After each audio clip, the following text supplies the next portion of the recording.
अरे हमारा से प्यार कके कइलू बेवफाई। हमारा से प्यार कके कइलू बेवफाई।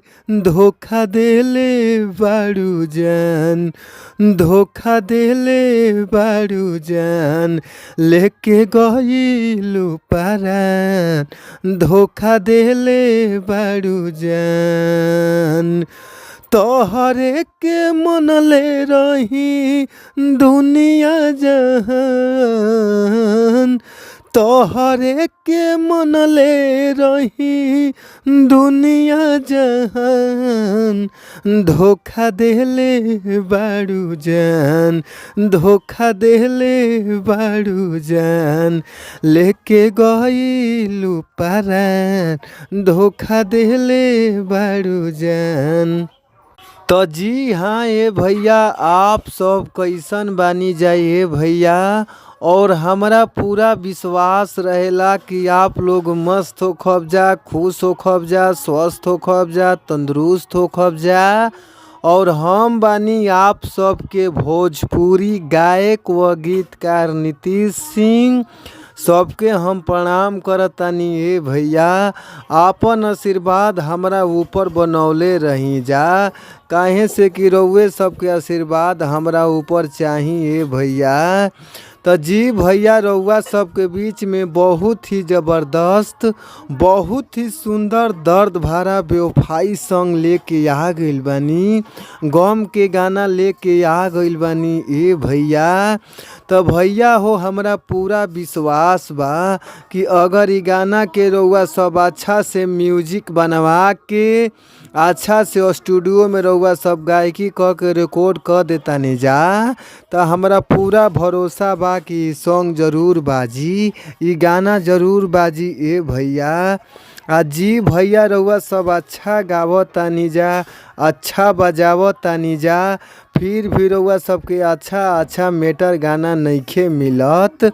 तो रउआ सबके घबराए के ज़रूरत नइखे।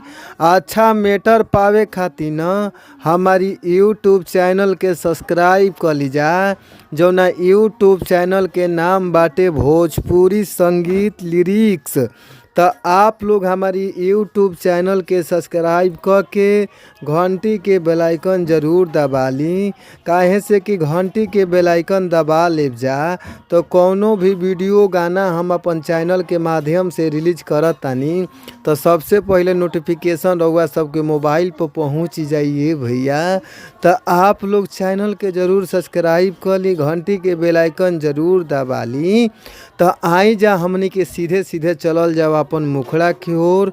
मुखड़ा के भाव का बाटे, कौना भाव में कैसे गावे के बा, आई जा हमनी के सुनल जा। भाव बाटे, अरे हमारा से प्यार कके कइलू बेवफाई।